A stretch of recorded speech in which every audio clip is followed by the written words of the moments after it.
ഒരു Malayalam cinema OTT release ചെയ്തിട്ടുണ്ട്. പരിവാർ. നമ്മുടെ ജഗദീഷ് ചേട്ടൻ, ഇന്ദ്രൻ ചേട്ടൻ, പ്രശാന്ത് അലക്സാണ്ടർ ഒക്കെ അഭിനയിച്ച പടമാണ്. നാരായണീന്റെ 3 ആൺമക്കൾ പറഞ്ഞിട്ട് ഒരു സിനിമയില്ലേ, അതിന്റെ അതേ പ്ലോട്ട് തന്നെയാണ് ഈ സിനിമയ്ക്കും. പക്ഷെ അത് ഭയങ്കര ഇമോഷണൽ ആയിട്ടും ടച്ചിങ് ആയിട്ട് എടുത്തപ്പോ ഇതൊരു ഫ്യൂണറൽ കോമഡി എന്നൊക്കെ പറയാൻ പറ്റുന്ന ഒരു സിനിമയാണ്. നാരായണീന്റെ 3 ആൺമക്കൾ സിനിമയെ പറ്റി 2 അഭിപ്രായമുണ്ട് ബേസിക്കലി. പക്ഷെ എനിക്ക് ഭയങ്കര ഇഷ്ടപ്പെട്ട ഒരു സിനിമയാണ്. അതില് അമ്മ മരിക്കാൻ കിടക്കുമ്പോ കാണാൻ വരുന്ന മക്കളാണ് വെച്ചാൽ ഇതില് അച്ഛൻ മരിക്കാൻ കിടക്കുമ്പോ കാണാൻ വരുന്ന പാണ്ഡവരെയാണ് കാണിക്കുന്നത്. വേണമെങ്കിൽ ഒരു പാണ്ഡവ ലഹള എന്നൊക്കെ പറയാൻ പറ്റുന്ന ഒരു പടമാണ്. പാണ്ഡവരിലുള്ള എല്ലാവരും ഈ സിനിമയിലും ഉണ്ട്. പക്ഷെ അതിന്റെ എക്സാക്ട് ഓപ്പോസിറ്റ് ആണ്. ബേസിക്കലി നമ്മൾ പറയുമ്പോൾ പാണ്ഡവർ തമ്മിൽ ഭയങ്കര ഐക്യമാണ് പറയുമല്ലോ, ഇതില് കണ്ണിൽ കണ്ടാൽ പറ്റില്ല, അപ്പ അടിയാണെന്ന് പറയാം. ഇപ്പൊ പാണ്ഡവരിൽ ഭയങ്കര സൈസുള്ള ഒരാളാണ് ഭീമൻ. പക്ഷെ ഇതില് അതിന്റെ എക്സാക്ട് ഓപ്പോസിറ്റ് ആയിട്ട് ഇന്ദ്രൻ ചേട്ടനാണ് ആ ക്യാരക്ടർ കൊടുത്തിരിക്കുന്നത്. നകുലനും സഹദേവനും തമ്മിൽ ഭയങ്കര ക്ലോസ് ആണ്. പക്ഷെ ഇതിൽ നകുലനും സഹദേവനും എപ്പ കണ്ടോ അപ്പ അടിയാണ്. പാണ്ഡവരിൽ ഏറ്റവും സ്ട്രോങ്സ്റ്റ് ആയിട്ടുള്ള ഒരു ക്യാരക്ടർ അർജുനനാണ്. എന്നാൽ ഇതിൽ ഏറ്റവും വീക്കസ്റ്റ് ആയിട്ടുള്ള ഒരു ക്യാരക്ടർ വേണ്ട അർജുനനാണ് കൊടുത്തിരിക്കുന്നത്. അച്ഛന്റെ കയ്യിൽ 50 ലക്ഷം രൂപയുടെ ഒരു ഡയമണ്ട് മോതിരമുണ്ട്. അത് തട്ടിയെടുക്കാൻ പറ്റുന്ന മക്കളെയാണ് ഈ സിനിമയിൽ കാണിക്കുന്നത്. ഒരു കോമഡി ഫെസ്റ്റിവൽ അല്ലെങ്കിൽ ഒരു ലോഫ്റ്റർ റൈറ്റ് എന്നൊന്നും പറയാനുള്ള പടമൊന്നുമല്ല. വലിയ തമാശയും കാര്യങ്ങളൊന്നും ഇല്ല. ഞാൻ നല്ല തമാശ ഉണ്ടാകും പ്രതീക്ഷിച്ചു. അങ്ങനത്തെ തമാശയും കാര്യങ്ങളൊന്നും ഇല്ല.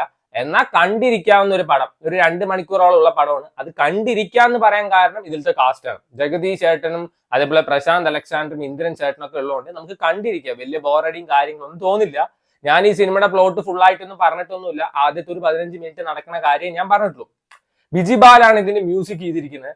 യൂഷ്വലി ടൈറ്റിൽ കാർഡ് എഴുതി കാണിക്കുമ്പോൾ ഞാൻ അടിച്ചു വിടാറാ പതിവ്. പക്ഷെ ആ സമയത്ത് ഒരു പാട്ട് നല്ല രസം ഉണ്ടായിരുന്നു. മ്യൂസിക് വർക്കൊക്കെ അത്യാവശ്യം കൊള്ളായിരുന്നു. പക്ഷെ ആസ്ഥാനത്ത് കൊണ്ടേ വെച്ച പോലെ പഴപ്പം തോന്നി. ഈ സിനിമ ഇതിന്റെ പ്ലോട്ടൊക്കെ പല സിനിമയിൽ വന്നിട്ടുണ്ട്. അതായത് ആദ്യമൊക്കെ കോമഡി ആക്കിയിട്ട് ഇപ്പൊ നമ്മുടെ സുരാജ് ഏട്ടന്റെ കുട്ടമ്പിള്ളയുടെ ശിവരാത്രി അങ്ങനെ ഏതൊരു പടം ഉണ്ടല്ലോ, ടുവേർഡ്സ് എൻഡ് ഒരു മെസ്സേജ് എന്നുള്ള രീതിയിൽ അല്ലെങ്കിൽ കുറച്ച് ഇമോഷണൽ ആക്കിയിട്ട് കൊണ്ടേ എൻഡ് ചെയ്യും. അത് തന്നെയാണ് ഈ സിനിമയിലുള്ളത്. പക്ഷെ ഇമോഷണൽ കണക്ഷൻ ഒന്നും പേഴ്സണലി എനിക്ക് ഫീൽ ചെയ്തില്ല. ഇവരെ പെർഫോമൻസിന് വേണ്ടി കണ്ടിരിക്കാവുന്ന ഒരു പടം.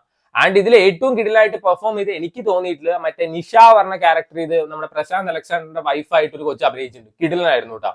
പിന്നെ നമ്മുടെ ജഗദീഷ് ചേട്ടനാണെങ്കിലും പ്രശാന്ത് അലക്സാണ്ടർ ആണെങ്കിലും ഇന്ദ്രൻ ചേട്ടനാണെങ്കിലും വെറുപ്പിക്കാതെ അഭിനയിച്ചപ്പോ അർജുനൻ പറഞ്ഞ ക്യാരക്ടർ ചെയ്ത് ആ പയ്യൻ ഭയങ്കര വെറുപ്പിക്കലായിരുന്നു. എസ്പെഷ്യലി അവരുടെ ഒരു റൊമാൻസ് ഭയങ്കര വെറുപ്പിക്കലായിരുന്നു. എനിക്ക് പേഴ്സണലി ഇത് വർക്കായില്ല. സോ വേണ്ടവർ കണ്ടു നോക്കുക. വലിയ എക്സ്പെക്ടേഷൻ ഒന്നും ഇല്ലാതെ കണ്ടു കഴിഞ്ഞാൽ ചിലർക്ക് വർക്കാവും, ചിലർക്ക് വർക്ക് ആവില്ല. എനിക്കൊരു ആവറേജ് പടം പോലെ തോന്നിയത് അത് ഇവരുടെ പെർഫോമൻസ് കാരണം മാത്രം. കാരണം ഞാൻ ഭയങ്കര പ്രതീക്ഷിച്ചു. ഈ പരിവാർ എന്ന് ഇവർ ഉദ്ദേശിക്കുന്നത് ഫാമിലിയാണ്. അതിന് WR ഫാമിലിയുടെ ഉള്ളിലുള്ള അടിയും പ്രശ്നങ്ങളും കാര്യങ്ങളാണ് ഈ സിനിമയിൽ പറയുന്നത്. സോ വേണ്ടവർ കണ്ടു നോക്കുക. ആമസോൺ പ്രൈമിൽ അവൈലബിൾ ആ. എനിക്ക് ഇഷ്ടപ്പെട്ടില്ല പറഞ്ഞിട്ട് എല്ലാവർക്കും ഇഷ്ടപ്പെടുന്നില്ല എന്നൊന്നും ഞാൻ പറയുന്നില്ല. കണ്ട് തീരുമാനിക്കുക. Try it out.